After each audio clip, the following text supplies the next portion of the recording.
Wake up, West Georgia. It's time for the podcast powered by coffee and Mountain Dew. The Morning Five. Fat, drunk, and stupid is no way to go through life, son. The holiday hoobie wuddy. That's the only time in your life you're going to hear short is better than long. Bigger package. Your brain has the shell on it. Is it? You eat pieces for breakfast? We got some hardwood. Collegiate? I don't know how long this is going to last.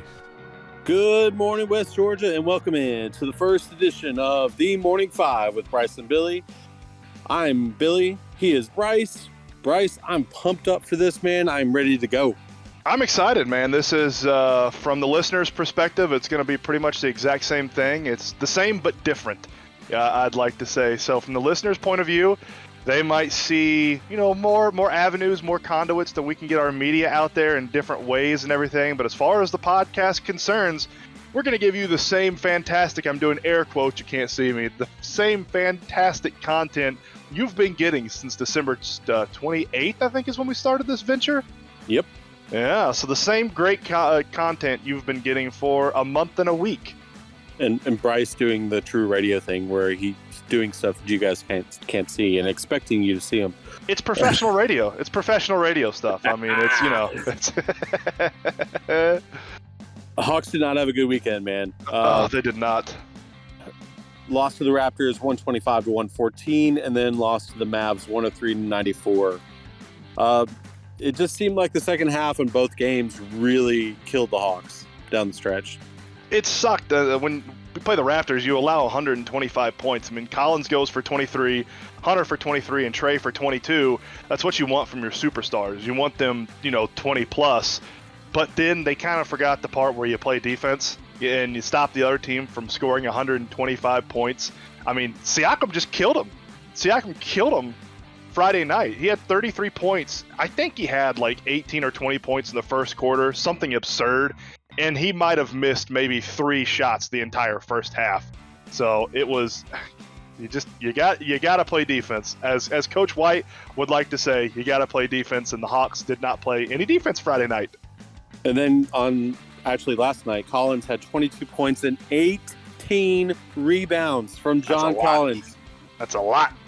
Oh, Trey had 17 points and 0 for 6 from beyond the arc. That's not good. You can't do that. The way this Hawks roster is structured, Trey has to hit his threes. Trey has to go for 25 plus, and when he doesn't, we see what happens. I mean, the defense was better last night. They only allowed 103, which I believe is below the league average, but it's not something you expect from the Hawks when you don't get offense from Trey when he goes 0 for 6 from three-point land. Luka Doncic of the Mavs went 18 points, 11 assists, and 10 rebounds, and about 7 or 8 fouls that never got called. That should have been called. Well, the reason this happened is because Luka has been in the league for so long and he gets the superstar treatment. And Trey is... Oh, wait, no, hold on a second. Hold on. Trey and Luka were in the same freaking draft. The fact that Luka Doncic gets more star treatment than Trey Young does is the dumbest crap ever. If it's LeBron, he's a veteran. I get it. If it's, Steph Curry, I get it. He's a veteran. Even Klay Thompson, I get it. He's a veteran. Trey and Luka should be getting the exact same treatment from these refs. And the fact that they treat Luka like he's a 10-year veteran already is absurd. It's just stupid. And the rules that they put in place for the NBA is just a big FU to Trey Young and the city of Atlanta. And I'm sick of it. I'm sick and tired of people talking down about Trey Young and this Atlanta Hawks team. So there's my soapbox rant. We're one episode in, and Bryce has already got the soapbox rant. This is awesome. This is starting out so well. Do we want to go on the soapbox rant about the MLB? Do we have time for that? The MLB soapbox? No, I don't think so. All right, Atlanta United 2-1 versus Celaya FC. Against the FC? They played well, and that's what we needed to see. They did. Jake Mulroney had a goal, which is great. Araujo was flying around, being very active, and that's what you want from this kid. I mean, you want him flying around and creating chaos for the other team because he's fast, he's energetic, and his motor never stops, and he's not afraid to shoot it from midfield. And I love it. I love the way this kid plays, his enthusiasm. He's always open is how he plays, it looks like to me. Joseph missed a couple early opportunities. He hit it right to the keeper. So that's just something that Joseph will get back into as the preseason goes along, but he's healthy. He looks fit. He's running around. Matty Wolf had a couple chances that he needs to capitalize on. Really needs to bolster this attack. And the midfield looked great again. This preseason so far, the midfield has looked fantastic. Sosa, Heineman, and Moreno all looked great. They were all in possession of the ball, moving it positively. Atlanta's their two biggest thing they need to improve on this season is the midfield. It needs to not get bogged down, needs to not just go left and right and pass it amongst each other. They need to be positive attack focused. And when we get into the attacking third of the field, we need to get quality shots on goal. Those are the two things that Atlanta didn't do well last year. The midfield got bogged down too much, and when they got in to the attacking third of the field, they just didn't know what to do. They just kind of lost focus, and there was just no imagination. So far in the preseason, it looks a lot more positive than it did last year. All right, Bryce, we got some wrestling updates from this weekend sectionals. Wrestling, baby. Over at Haralson County, Clay Hyatt finished first this past weekend. Zach Burrell finished second. Stephen Hardiman finished second. And Ryan Gravitt finished second.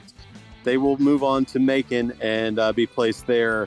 And we will get updates, hopefully, from Coach White every single day this coming weekend, so we can keep you guys updated on all of our new social media. Bremen Wrestling, Gavin Mastrangelo, first place. Braden Saul is first place. He is trying to go back-to-back state champion. Grayson Cooper, second place. So they will also head down to Macon. Carrollton Wrestling, Jacob Levy, the freshman, is finished first, and he will move down to Macon as well. Bryce, I know for a fact, because I know Carrollton, they had more than just Jacob, but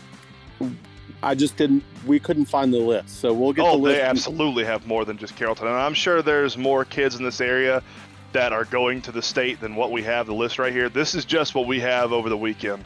I'm sure we'll get more wrestlers in this afternoon, which will be on tomorrow's podcast. And we might even get some more on Tuesday, which will be on the Wednesday morning podcast. So, I mean, like we've said all along on this podcast, you get us the kids' names, and we will get those kids' names out there on the radio waves. That is our main purpose. So you give it, and we'll give it out in the radio, the podcast. Over at Central Wrestling, Colson Hoffman, Jackson Warren, Andrew Sheffield, and Lance Pascal all are heading down to Macon for Central. Absolutely great job. All those young kids getting an opportunity to go to state and possibly bring a state title home to West Georgia. I hope we have 3, 4, 5, even more state titles that are brought home to this West Georgia wrestling. We had 5 last year, so let's double that. Well, I like the ambition. I like it. Let's bring home 10. Let's get 10. And listen, if we get 10, we should organize some giant parade somewhere for these 10 kids that win state. We would do it for a state football championship. We better do it for a state wrestling championship, because those kids work just as hard, if not harder, than that football team. That's right. Scores from Friday night: Bowden beat Gordon Lee 80-78. Close game, but they came out with the win. That's all that matters. Get that dub, baby. Bowden girls do fall to Gordon Lee 44-46. Carrollton beats Dalton in a little bit closer game than I expected, but like I said before, a dub's a dub. They win 52-42. And the Carrollton girls, man, they look like they're rounding into form. They beat Dalton this past Friday 63-43. They're getting tournament and region ready right now. That's right. And region should be starting here within the next week to week and a half. Central, the boys lost to Cedartown 49-45 in a game that I would like a little bit more explanation on, because that's not a game that I expected Central to drop, honestly. They did maintain the number 1 seed in the region, though, so that's maintained for Central. And I think they're locked into that number 1 seed. I don't think they can be knocked out of that. Yeah, I might be wrong there, but I'm pretty sure they're locked in. Central girls did beat Cedartown 48-25. Kaylee Miller with 12 points, Taylor Haynes 10 points, and Izzy Rapati with 7 points. The boys from Mount Zion lost to Tryon 51-59. The Mount Zion girls did win, though, over Tryon 50-31. And Bryce, let me just pause you right there. The Lady Eagles will enter the 6A public tournament as the number 1 seed. They will face the Armuche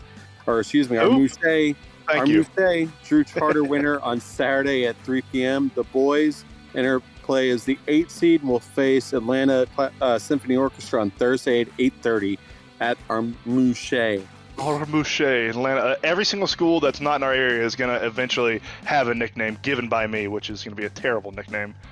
I believe most schools are done this weekend. I think some of them still have like a Tuesday, Thursday, Friday game, but I believe by Friday we should have the region scope for all the teams in our region. I think that's kind of what the schedule looks like. Haralson County boys did lose to Temple Friday night, 74-48. Amon Jackson had 23 points and 6 threes, Billy. He knocked down 6 threes. 6 threes. That's insane. We could use him on the Hawks. You think Yes, he please. can come and, just come up there and shoot it? He did add 2 assists. Ja'Cory Boykin, 13 points and 14 rebounds. Whew, buddy. I love that double-double. And K. Martin, 11 points and 3 steals. Haralson County girls did beat Temple 45-37. Heard County, both boys and girls, lost to Callaway. I really would have loved to watch this game because Heard County boys and girls are pretty dang good, and Callaway's boys and girls are pretty dang good. The boys lost 70-48, and the girls lost 63-45. University of West Georgia was supposed to play Lee at 8 o'clock Friday night. It did get rained out. Gulf Shores has had a ton of rain, just like the West Georgia area has had. Ladies and gentlemen. Yeah, it's softball. Sorry. What did I say? Softball, or I didn't say anything, did I? Nope. The basketball game got rained out. You know, it's common. It had a lot of rain. Woo. Carrollton soccer tied Northgate 3-3, which is I know it's a score Coach White will love. I know Coach White pretty well, and I think he would enjoy ties. You know, He loves ties. Everybody tried their hardest, and we can just walk away, saying nobody won, but we tried. We tried our hardest. I know that's a word. Also, Coach Jetmore loves his try. Try. Carrollton girls did lose to Northgate 4-0. The Central boys beat Sandy Creek 4-0. Goals by Javi, Bennett, Miguel had a double. He had 2 goals. Cam with 2 assists, and Gio with an assist. So good job, Central boys. And the Villa Rica Rome girls soccer score, we do not have a score for, which is kind of odd. Villa Rica girls soccer does a pretty good job of getting the scores and updates and everything out there, but I couldn't find it, so no score for that one. All right, scores from the weekend. Bowden beat Atlanta Symphony Orchestra 101-71. Arthur Johnson had 30. Colton had 27, and Andrew Hobson had 23. Woo-hoo-hoo-hoo. Run it up, boys. Did they almost outscore Atlanta Symphony Orchestra, just those 3? Pretty close. 3, 4, Math 5, is hard. 6, 7. Yeah, that's 80, right? That's, hell, I don't know. 70, 80. We all went to public schools. Let me take my socks off so I can count the higher than 10. Let's see. 30, 27, 23. That's 90? No. Never mind. Close to it. 80. Yeah, we got there. Hey! The Haralson County Randolph County score we don't have for the boys, but the girls beat Randolph County 66-13. Ooh, that's a spanking, buddy. Holding a team to 13 points is always a good thing.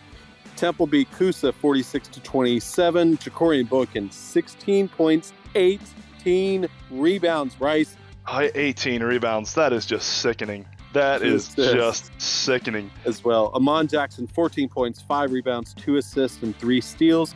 Temple girls lost to Coosa 48-35. West Georgia basketball beat Christian Brothers 83-77. Seth Brown Carter 18 points and 5 rebounds. Jalen Sasser had 19 points. West Georgia girls basketball beat Christian Brothers 93-89. Sierra Carter 24 points, 7 boards. Jalen Austin 24 points, 12 rebounds, and Valencia Carter 14 points and 11 boards. West Georgia baseball beat all 3 games against Kentucky, swept the opening series 14-1, 17-1, and then 20-2. You want to talk about complete and total domination on the diamond? That is exactly what you want to see. That is just, I mean, that's 4. They allowed 4 runs in 3 games. The University of West Georgia baseball allowed 4 runs. Yeah, that's pretty dang good. West Georgia softball beat Spring Hill 3-1, then lost to St. Leo 7-1, and Miles 12-2. So they went 1-2 on the weekend. And that was in games- the Gulf Shores tournament. Right. Thing. Yep. Games tonight, Bryce. We ain't got nothing. We ain't got nothing. We ain't got no baseball. We ain't got no lacrosse. We ain't got no soccer. We ain't got no basketball. We ain't got nothing. We got nothing. All right, let's get to another cup of coffee then. I'll take it. Yep. Tom Hodge wins the Pebble Beach by 2 over Jordan Spieth.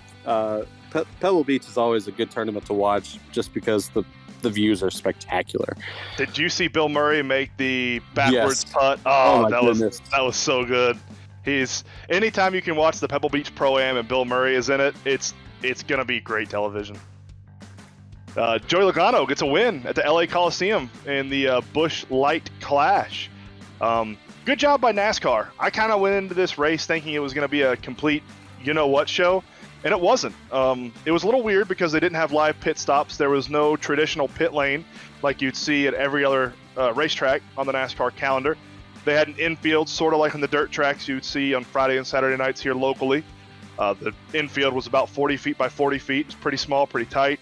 No live pit stops, but it was pretty good racing and a pretty good crowd. So good on NASCAR for trying something different.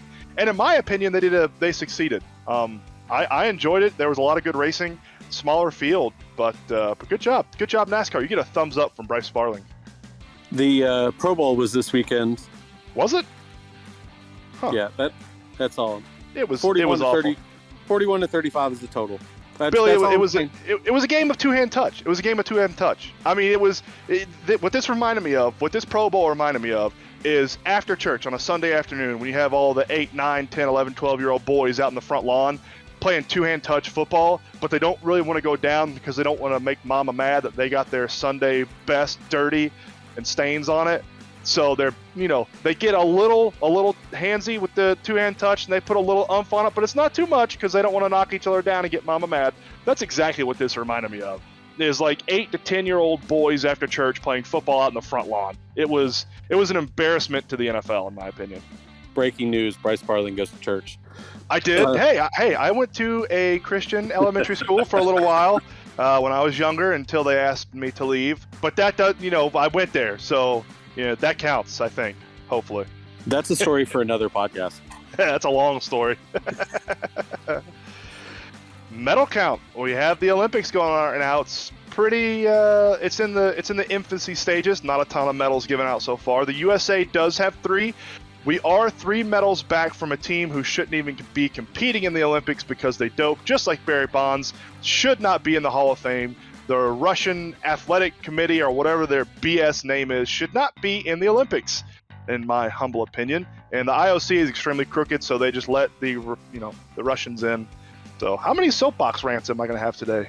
I've had a lot. A few, apparently. And Yeah. if I had allowed the Major League Baseball one, we'd been here an hour. Oh, can we do the Major League Baseball one now? That's it for the first episode of the. Thanks, guys, for listening in. We do have new social media. There's a brand new Facebook page. The Twitter account is under The Morning 5, at The Morning 5 spelled out. Also, we have an Instagram account. We have Twitch. We have YouTube. We have SoundCloud. We're getting it out there everywhere, so everyone can digest all of our content. It is going to be on Apple, Spotify, and Google eventually. We're still working on Google and Spotify, which is strange, but we will get it on Apple. And if you guys could subscribe, and give us 5-star reviews, that would be fantastic, so it could start showing up on other people's feeds as well. It's all over Facebook. It's on SoundCloud, like you said. We got stuff popping up on YouTube. We're gonna have merch. We have merch, which is something new. It's not great because I designed it myself, so don't expect anything amazing. But yeah, let your neighbors know. And it's almost springtime. We're gonna start getting into cookouts. People inviting you over for cookouts and different things. Super Bowl is this weekend, so anytime you go to somebody's house for a cookout or a party or something, go find their electronics and go subscribe to our podcast. If they have a laptop sitting around, then I'm just going to go to Apple Podcasts and subscribe here. If they have a tablet laying around, all right, let's go to Instagram and Twitter and Facebook here and subscribe to all their pages. Just do that. Just sneakily infiltrate your neighbor's electronics and make sure they're following us on all social media platforms. Walk up to their Alexa and be like, Alexa, download the Morning Five. Yeah, just go right next to it and go, the Morning Five, the Morning Five, the Morning Five, the Morning Five. Just a lot, and it'll start, picking up everything because they're always listening. That's it for the Morning Five with Bryce and Billy for Monday, February 7th. For Bryce, I am Billy. Have a great day, everybody. We will talk to you tomorrow morning. Shake your neighbors! Just shake them! Shake your neighbors!